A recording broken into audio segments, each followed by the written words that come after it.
Halo Tribuners, jumpa lagi bersama dengan saya Kusnola Syaifah, masih di Bincang Politik. Tribuners, hari ini saya sudah kedatangan tamu yang sangat istimewa dan pastinya ini hebat sekali. Di hadapan saya ini sudah hadir. Di sini ada Mbak Diah Darmayanti selaku Bendahara DPW PAN Provinsi Lampung. Halo. Halo. Sore Mbak Diah. Sore Mbak. Apa kabarnya? Alhamdulillah baik. Alhamdulillah. Semoga kita semua selalu dilindungi oleh Allah ya dan kebaikan ya Tribuners. Nah Tribuners, hari ini kita akan berbincang dengan Mbak Diah selama kurang lebih 25 sampai dengan 30 menit ke depan, dan tentunya ini membahas masalah politik yang akan sangat excited sekali. Jadi untuk Tribuners tetap saksikan tayangan Bincang Politik ini dari awal sampai dengan akhir. Nah, Mbak Diah ini sosok perempuan hebat kalau menurut saya ya. Jadi merupakan Bendahara DPW PAN Provinsi Lampung. Mbak Diah mungkin boleh ceritakan sedikit dulu pengalaman Mbak Diah dari awal sampai dengan sekarang, kok bisa gitu terjun menjadi bendahara dan terjun ke dunia politik itu. Memang mengawalinya dari kapan? Iya, terima kasih Mbak. Saya itu sebetulnya dulu wirausaha ya di bidang konstruksi selama 24 tahun. Dari tahun 1994 saya kebetulan punya perusahaan. Kemudian saya juga mendirikan lembaga advokasi Damar bersama kawan saya SN Laila. Nah, saya kemudian concernnya di bidang advokasi anak dan kebijakannya juga. Dan dalam proses itu saya juga dikontrak sama UNICEF jadi konsultan, kemudian beberapa funding internasional, dan sempat juga keliling Indonesia untuk jadi narasumber atau fasilitator. Kemudian juga diundang oleh negara-negara di luar ya untuk ikut pelatihan, menjadi narasumber dan seterusnya. Nah, dalam prosesnya tahun 2009 saya didorong oleh kawan-kawan untuk nyalon DPD, Dewan Perwakilan Daerah. Nah, saya kebetulan ada paman yang memiliki masa cukup besar, Paku Banten pada saat itu.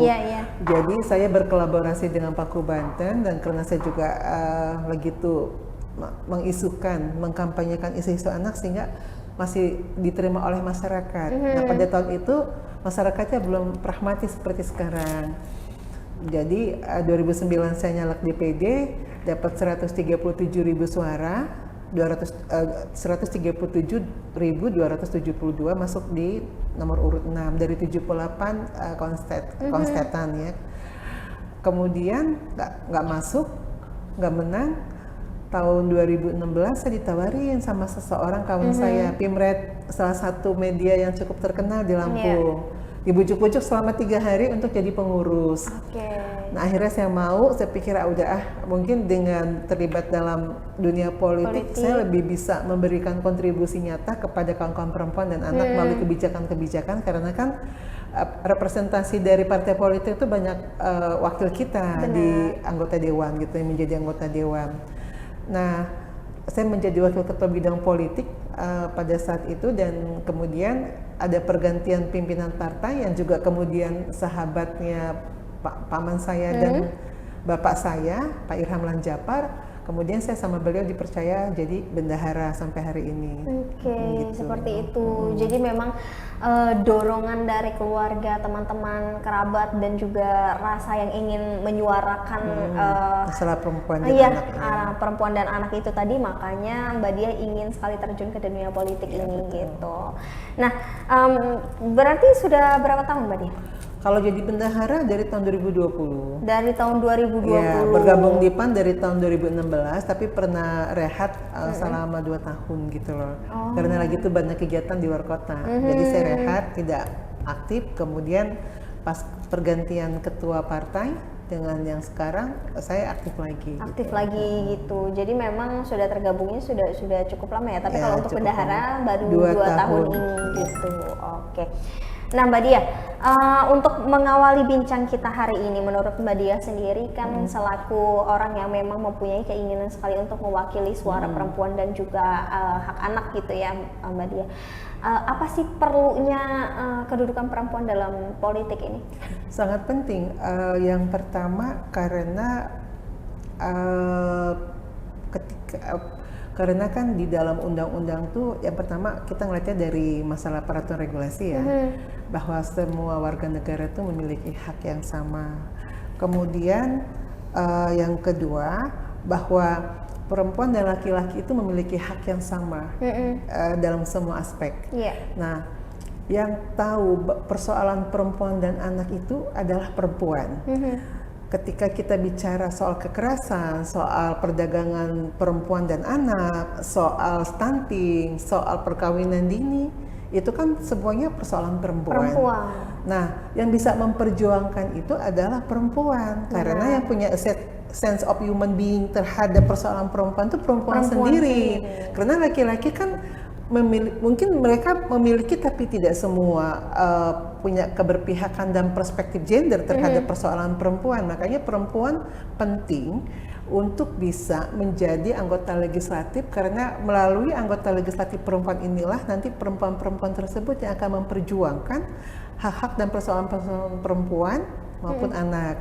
Nah, saya mengutip dari dinyatakan oleh salah satu presiden perempuan di dunia ya, Presiden Chili yang berkuasa dari tahun 2006 sampai 2010 dan 2014 sampai 2018, Veronica Michel, dia bilang jika demokrasi mengabaikan partisipasi perempuan dan mengabaikan hak perempuan di dalam politik, sesungguhnya itu bukan demokrasi.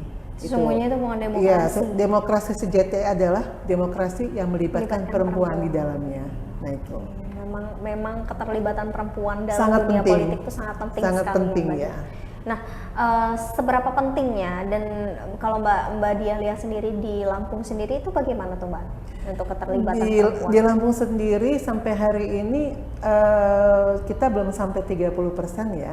Affirmative action atau keterwakilan perempuan menurut Undang-Undang Nomor 7 Tahun 2017 itu kan pasal 245 partisipasi perempuan 30%. Nah, yang menjadi anggota dewan sekarang hasil pemilu tahun 2019 kemarin tuh hanya berjumlah 17 orang. 17 orang. Ya, artinya 20% dan belum sampai 30%. Itu kan berarti masih di luar harapan kita. Iya, benar. Kami sih pinginnya perempuan-perempuan yang bergerak di bidang politik ini itu kalau bisa terlampaui. Kenapa? Di Indonesia juga sama di DPR RI. Itu nggak sampai 30%, hanya 20%. Padahal di negara-negara Eropa maju, di Finlandia, kemudian juga di Rumania, itu sampai keterwakilan perempuannya lebih 40%, malah ada yang 50%. Nah, itu kenapa? Ya karena masyarakatnya sangat mendukung, beda dengan masyarakat kita gitu loh.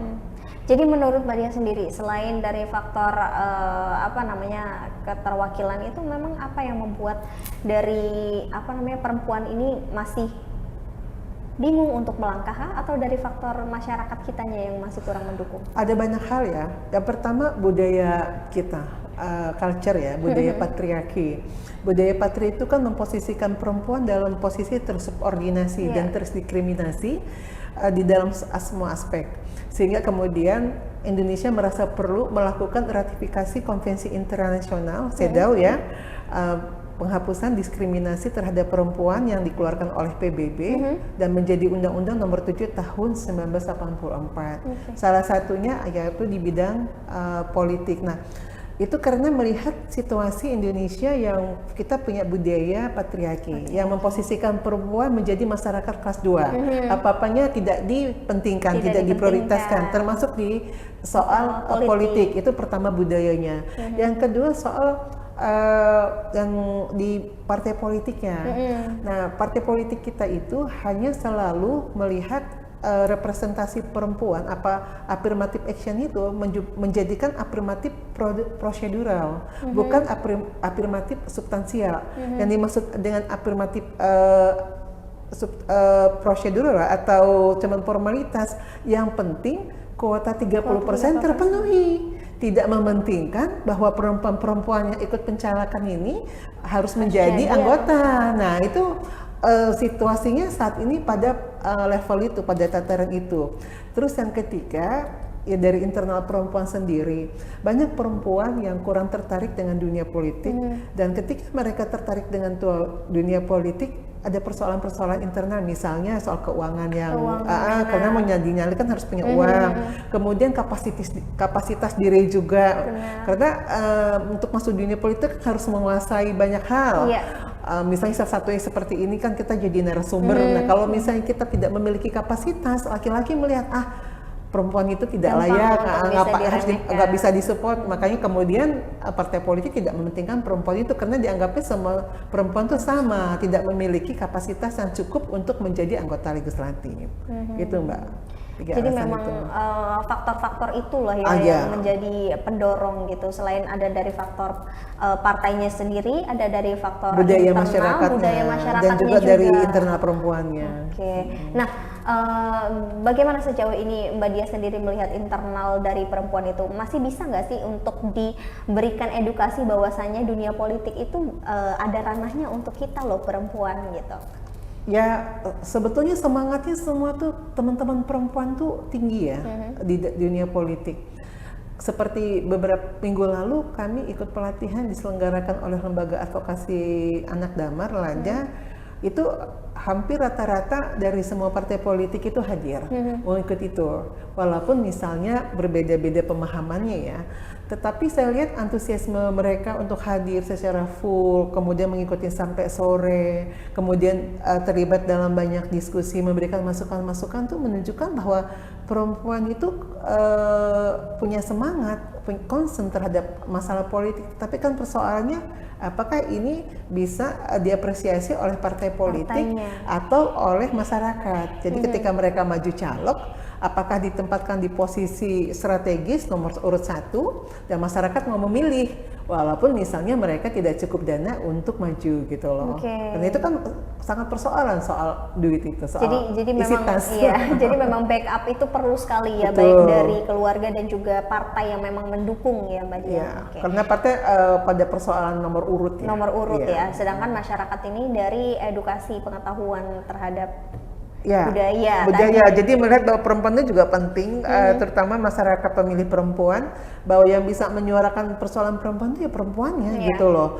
Kalau laki-laki bicara masalah perkosaan, mereka juga mungkin tidak punya sense of sense of crisis terhadap persoalan kekerasan terhadap perempuan di Indonesia. Karena kadang pakai logika ya kalau laki-laki. Mereka mungkin tidak tahu bahwa angka kekerasan di Indonesia sangat tinggi, termasuk di Lampung gitu loh. Perkosaan maupun KDRT, ya ada macam-macam ya. Banyak sekali ya. Nah, Mbak Dia sendiri melihat dari masyarakat yang memang kita masih menganut budaya patriarki itu, menurut Mbak Dia sendiri masih bisa nggak sih untuk diedukasi gitu? Bisa. Jadi dengan cara seperti apa?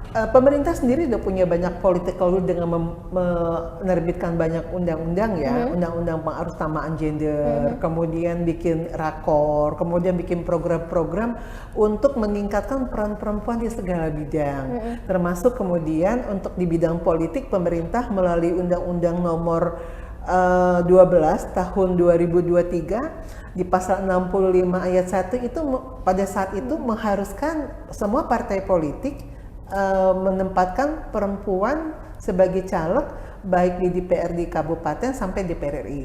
Itu juga merupakan political will gitu loh. Jadi sudah ada pergeseran paradigma dari pemerintah terhadap posisi perempuan. Sehingga itu termasuk mainstream gender sekarang kan di mana-mana sudah ini ya, sudah dilibatkan sampai kemudian kades juga banyak yang perempuan. Jadi ada pergeseran nilai yang terjadi, tapi kan itu tidak kemudian terjadi revolusi, itu kan secara pelan-pelan bertahap gitu loh. Dan di dunia politik sendiri itu kemajuan yang luar biasa sampai kemudian ada undang-undang bahwa semua penyelenggara pemilu, KPU maupun Bawaslu itu harus memperhatikan keterwakilan perempuan 30%. Yang sebelumnya tadinya tidak ada. Tidak ada gitu. Jadi memang lebih sudah ditekankan dan ditegaskan lagi. Iya, jadi artinya politik. Memang pemerintah kita ini berarti memang sudah ada political will-nya ya, sudah terhadap keterlibatan partisipasi perempuan di segala bidang. Ada 5 bidang. Nah, tadi kita sudah berbicara ke masyarakat dan juga internal dari si perempuan sendiri. Nah, sekarang kita beralih ke partainya nih Mbak Dia. Nah, jadi menurut Mbak Dia sendiri bagaimana sih cara partai ini untuk agar bisa mendukung caleg yang perempuan ini tadi tuh Mbak Dia? Cara-cara apa yang mereka perlu lakukan dan perhatikan? Ini soal political will juga lagi dari pimpinan partai politik ya, pimpinan tertinggi. Tapi kan nggak semua pimpinan partai politik, saya bicaranya global ya, punya perspektif gender, punya perspektif keberpihakan terhadap perempuan.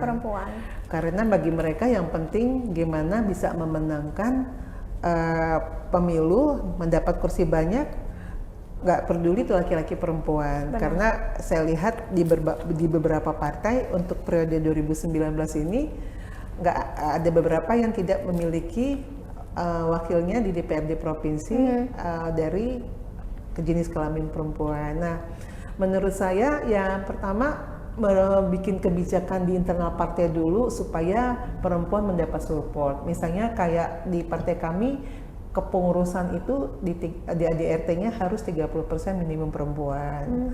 Nah, itu salah satu contoh ya. Terus yang kedua ya ada kebijakan-kebijakan yang mensupport perempuan secara optimal, secara maksimal. Bagaimana perempuan ini bisa meningkatkan kapasitasnya? Karena gini, antara posisi laki dan posisi perempuan tuh startnya beda di bidang politik. Kalau laki-laki mungkin dari nol, kalau perempuan itu harus lebih dari bawah beda, lagi. ya levelnya tuh berbeda. Jadi kalau laki-laki misalnya diperlakukannya di A, kita tuh harus A ekstra gitu loh. Karena kan banyak persoalan-persoalan di internal perempuan. Karena budaya kita yang membuat perempuan kemudian termasuk faktor tidak percaya diri. Nah, ada kebijakan yang dibuat oleh internal partai mensupport perempuan, misalnya bagaimana membekali perempuan dengan sekolah politik atau bintek, atau ada pelatihan-pelatihan khusus terhadap perempuan. Kemudian juga menempatkan perempuan di nomor urut jadi nomor 1 atau nomor 2 gitu loh. Jangan di dapil-dapil kering, tapi di dapil basah. Dapil kering itu maksudnya pemilihnya tuh sulit. Iya, sulit sulit banget nomor urut bawah. Dan di situ suaranya tidak ada untuk partai tersebut. Tapi kalau di dapil basah ya mudah untuk dipilih, kemudian juga masyarakatnya tidak terlalu pragmatis gitu loh. Kemudian juga betul-betul disupport, kalau bisa anggarannya juga dibantu misalnya 50%-nya gitu loh. Nah, itu menurut saya merupakan sebuah political will atau kebijakan dari internal partai yang menurut yang bisa diterapkan untuk teman-teman perempuan supaya di tahun 2024 mereka bisa jadi gitu. Benar-benar, apalagi memang berbagai macam, tadi ya kan Mbak Dia bilang tadi kan banyak sekali berbagai macam faktor kenapa sih perempuan itu ragu gitu untuk maju ke politik. Salah satunya kepercayaan diri karena merasa tidak mampu, kapasitas kurang, duit, isi tas juga ya, dan money itu ya. Isi tas itu kenapa? Karena kan kalau laki-laki mereka cari uang sendiri sebagai kepala keluarga dan mengeluarkannya sesuka mereka kan. Kalau perempuan punya suami harus izin dulu. Jadi itu loh perbedaannya. Itu perbedaannya. Tapi kalaupun misalnya perempuan bekerja mandiri, secara independen, keuangan itu independen, dia bisa cari uang sendiri. Nah, dia juga harus tetap izin suami. Karena apa ya? Kalau kan nanti rumah tangganya retak. Kalau melakukan langkah-langkah politik, tapi tidak izin sama suami, nanti suaminya tersinggung, rumah tangga bermasalah. Nah, kalau laki-laki kan diizinkan atau tidak tempur aja. Nah, itu kelebihan laki-laki dibanding dengan perempuan di aspek ini gitu loh. Jadi menurut Mbak Dia sendiri kalau melihat dari segi ini, apakah lebih efektif ketika perempuan yang mencalonkan diri ke dalam politik itu ketika dia sebelum berumah tangga? Sebetulnya tidak juga. Kalau menurut saya berumah tangga juga perlu bisa didukung. Contohnya semua caleg yang ada di DPRD provinsi sekarang ini semuanya bersuami. Nah, tapi suaminya, karena suaminya mendukung penuh dan memberi support, malah ada yang suami istri jadi dari salah satu partai. Kemudian yang lainnya juga punya pasangan-pasangan dan nggak ada problem buat suami-suaminya karena mereka tahu bahwa langkah istrinya ini memang sudah disepakati dan baik buat keluarga mereka, dan para suami mendukung melihat bahwa mereka kan sudah lama di partai dan menjadi kader. Jadi mungkin sudah didiskusikan selama bertahun-tahun gitu loh. Nah, seperti itu. Nah, menurut Mbak Dia sendiri, bagaimana pandangan di generasi milenial yang perempuan ini juga perlu diisi oleh anak-anak generasi yang memang itu masih muda-muda gitu, seperti itu? Nah, generasi kita ini kan ada dua macam ya. Ada generasi Z dan generasi milenial. Ya kan, Gen Z dan Gen milenial. Dan semuanya masuk dalam kategori warganet. Iya. Mereka tidak berinteraksi lagi, tetapi semuanya dibaca melalui internet. Jadi disebut dengan warganet. Nah, mereka sebetulnya pemilih potensial, tetapi bagaimana para perempuan politisi ini bisa mengarahkan atau memberikan edukasi kepada pemilih potensial, terutama pemilih pemula ini, supaya bisa memilih perempuan, mungkin dengan cara melakukan pendekatan-pendekatan dan pendidikan di kampus-kampus atau SMA, misalnya bikin voter education buat pemilih pemula. Karena kan di usia mereka, misalnya kayak generasi Gen Z ini nanti di tahun 2024 mereka jadi pemilih ya, karena usianya sudah mencapai itu. Kalau generasi milenial kan sudah sampai ya. Nah, bikin edukasi bisa melalui TikTok, bisa melalui IG dan seterusnya. Kemudian bikin konten-konten yang menarik dan dinamis yang disukai oleh generasi Gen Z maupun milenial. Karena mereka kan pasti melihat, nah ketika itu berisi edukasi, kontennya menarik dan membuat mereka ini, pasti mereka menjadi sebuah ketokohan dan pasti mereka memilih. Karena memang mereka kan semuanya lewat warganet, nggak mungkin lagi face to face sekarang ini. Kalau untuk generasi milenial atau generasi Gen Z ya. Jadi memang Gen Z maupun milenial ini tetap mempunyai potensi yang besar. Oh sangat, ya, karena jumlah mereka itu menurut KPU itu sudah lebih 70 juta pemilih untuk di Indonesia. 70 juta pemilih ya. Yang di tahun 2024 itu sudah hampir mencapai 30%. 30%. Dan itu luar biasa kalau memang itu digarap ya. Di Lampung sendiri cukup besar, menurut KPU juga KPU Provinsi Lampung pemilih pemula juga cukup besar. Sebesar itu juga 30%. Jadi jangan diabaikan. Makanya memang bikin strategi, karena kan mereka berbeda ya, belum pragmatis ya. Bikin strateginya berbeda. Kalau untuk warganet ini yang dua generasi tadi, bagaimana menarik mereka dan konten-konten dan menarik dan membuat ketokohan yang menggugah dua generasi ini, generasi milenial dan generasi Z ini, supaya memilih caleg perempuan. Jadi tergantung nanti bagaimana pandainya bikin ini ya, kreativitas ya, masing-masing caleg itu loh. Memang kalau berbicara masalah milenial dan Gen Z itu kreativitas di dalam membuat konten-konten menarik, bisa sosial media, bisa IG, bisa TikTok, bisa Snack, bisa Facebook, bisa itu di Shopee video itu. Pokoknya banyak sekali ranah yang bisa dicoba ya, atau Twitter gitu. Twitter juga bisa. Oke. Mbak Dia, ini menarik sekali karena berbicara lagi kita permasalahan nomor urut nih Mbak Dia. Menurut Mbak Dia sendiri, nomor urut itu seberapa penting sih untuk caleg perempuan ini? Sebetulnya konsepnya tuh karena kita pakai sistem terbuka ya, nomor urut itu sebetulnya tidak penting karena tidak menentukan. Jadi kan sebetulnya suara itu bisa di nomor 1 atau nomor 7. Tapi persoalannya yang harus kita pahami, masyarakat kita, terutama masyarakat di pedesaan itu kan kurang memahami politik ya, rendah pemahamannya.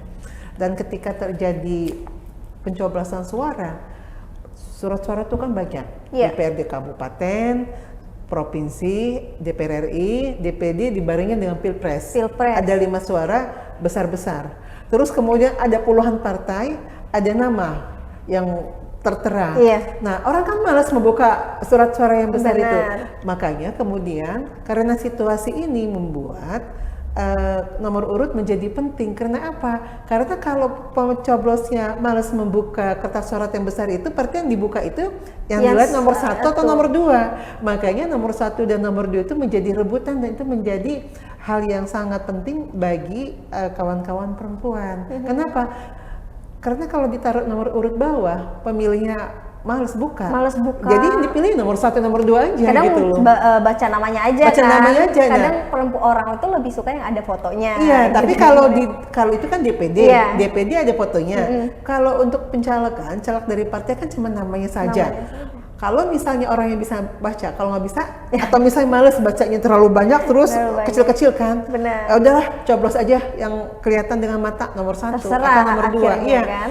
Ketika kita ditempatkan di nomor urut 8, 5, orang kan malas buka. Nah, itu makanya nomor urut kemudian jadi penting karena situasi dan kondisi infrastruktur ketika pemilihan suara itu tidak mendukung untuk di nomor urut sembarang. Makanya rebutan nomor 1 atau nomor 2 itu menjadi perebutan hal itu yang menjadi penting. hal yang ini sekarang krusial di partai, pengennya nomor urut 1 karena situasinya seperti itu gitu loh. Benar-benar dan itu juga menentukan lah. Iya, menentukan selain sekali. kalau misalnya suara partai. Ya. Nah, suara partai, mereka suara partai nanti tinggal kebijakan partai, mau siapa yang ditunjuk gitu loh. Gitu ya. Oke. Nah, memang berbicara masalah partai ini benar-benar luas sekali bahasan kita kalau berbicara masalah perempuan dan politik ya Mbak Dia. Nah, ini menyangkut Mbak Dia sendiri. Ketika Mbak Dia sudah menjadi anggota legislatif ataupun parlemen nanti, apa sih yang akan dilakukan? Saya kalau menjadi anggota legislatif ya, amin. Mudah-mudahan aja.